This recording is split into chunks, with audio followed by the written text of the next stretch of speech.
Moving on, we're going to walk you through the user experience of this device. On the back side of the system, this is where you will attach the power cord and plug it in. Also, this is where you turn the system on with the master power switch. Located near this switch is the fuse compartment. This is the access to the drain port, which allows you to drain the system. Lastly, you will see the display for the distilled water reservoir, which will give you an indication of the water level within the reservoir with a minimum amount and a maximum amount. Located on the side of the system are the large carrying handles.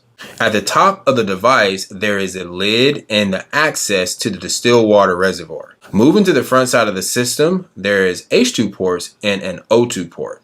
These are gas outlets where you will connect the nasal cannulas.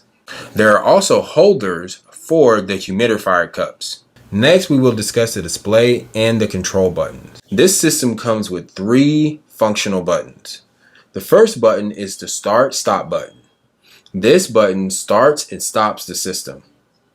The next button is the timer button. This button allows you to select the time frame or duration of your H2 inhalation session. The last button is the dim mode button. This button allows you to dim the display in low light settings. The system will display the total flow rate of the gas production in milliliters per minute. This includes H2 and O2, as well as display the session time frame. The device also comes with various indicator lights. This is the low water indication light. This light simply notifies you to add more water to the reservoir tank. This is the overpressure indication light, which simply notifies you if the system has built up too much pressure or if there is a gas blockage. This is the overheat indicator light, which lets you know when the device is getting too hot. This is the unbalance indicator light, which tells you the system is unbalanced or tilted too far. This is the overfill indicator light, which lets you know that you have overfilled the reservoir with too much distilled water. This is the filter indicator light, which lets you know that the residence filter within the distilled water reservoir needs to be replaced or changed. This is the water quality indicator light, which tells you the quality of the distilled water within the reservoir.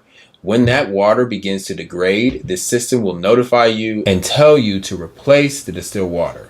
Lastly, the system has a power indication light, which simply means the system has power. There's so much more where this comes from. If this video interests you, make sure you check out our full review of this product. At H2 Hub, we review all kinds of hydrotherapy products, so be sure to subscribe to H2 Hub to check out our other reviews.